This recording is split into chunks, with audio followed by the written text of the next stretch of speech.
They called him Mop Pop. Just this old black janitor who barely said a word, shuffled around the sealed training compound like he'd been there since the Cold War. Most recruits didn't even look at him twice. Just another relic, you know? The kind of guy folks laugh at behind his back, or straight to his face if they're bold enough. I'll never forget how they treated him, knocking over his mop bucket, calling him Gramps, making jokes about how he probably wandered out of a retirement home, and he'd just take it, quiet, steady, never flinched, never raised his voice. But there was something in his eyes. That man watched, didn't miss a single thing. Every drill, every mistake, every recruit who tried too hard or not enough. He saw it all, even when we thought he wasn't paying attention. And then one day, we were struggling to lift this heavy steel part for an obstacle course repair. Two of us, sweating bullets, barely got it off the ground. He walked by with a mop, paused, and said, "Need a hand?" We laughed. "No offense, Pop, but we don't need a pulled hip." Without a word, he set the mop down, squatted, and hoisted that chunk of steel onto his shoulder like it was a damn gym bag, walked it over, set it down gently, and just said, "Leverage," like it was nothing. That's when things shifted for me. I started noticing the way he moved, not stiff, not weak, just controlled, like muscle memory built from a life of precision. One of the girls, Cruz, she picked up on it too. She said his hands worked like a field medic's, steady, exact. Still, no one really took it seriously until the tattoo. I saw it by accident. He was under the sink fixing a pipe, shirt lifted just enough.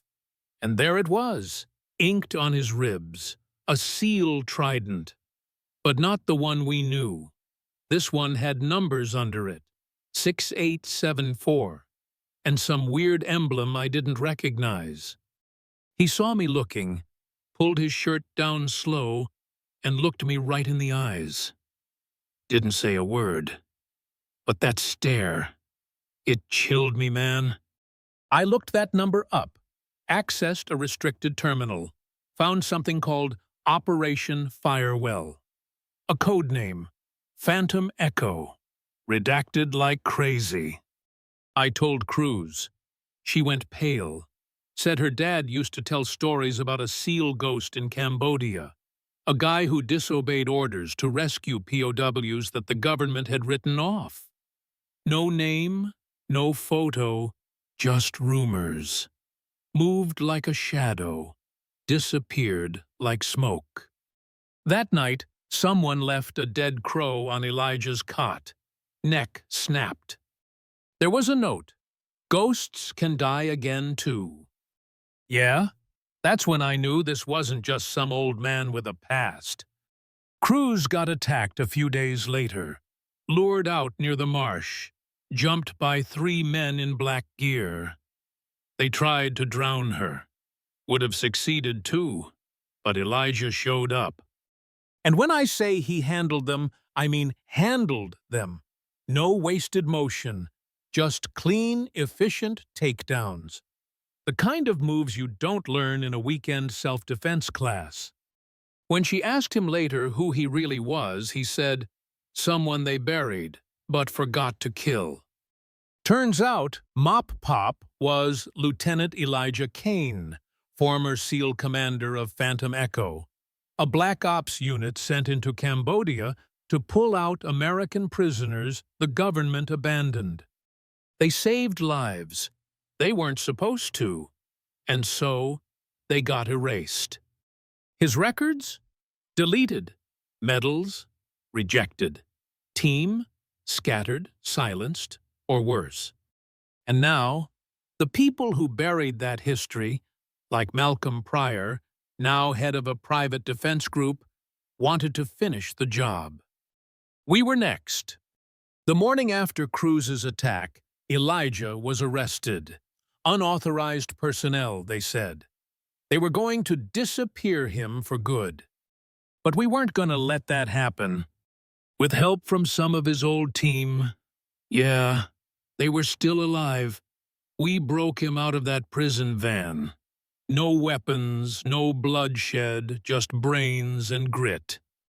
They took us to a cabin hidden in the mountains, Phantom Echo's last safe house. That's where we saw it all. Proof of what they found back then. Secret weapons tests, American complicity, buried crimes. That's what Pryor wanted to stay buried. And Elijah? He was the last piece connecting it all. We made a plan. Cruz snuck back into the compound to organize the recruits. I stayed in the woods to coordinate.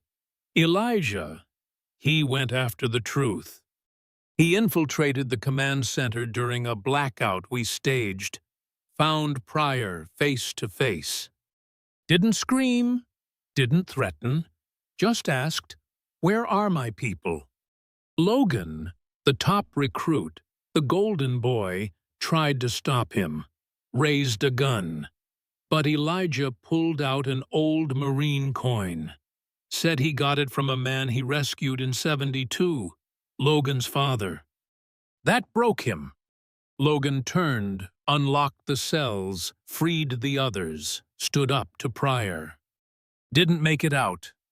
We did. And when we got to the next safe house, we got the final gut punch.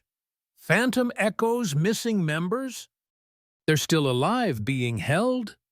The men they said were dead have been prisoners this whole time. And now we're going back. Not for revenge. For them. Because, like Elijah said, just like Cambodia, we leave no one behind. So now, I gotta ask you, if the system throws its own heroes away to save face, what's the point of loyalty? Was Elijah a traitor, or the only real soldier left standing? Tell me in the comments. I want to hear your take. Maybe you've seen something like this. Maybe you are someone like him. Let's talk. Just this old black janitor who barely said a word, shuffled around the sealed training compound like he'd been there since the Cold War. Most recruits didn't even look at him twice. Just another relic, you know? The kind of guy folks laugh at behind his back, or straight to his face if they're bold enough.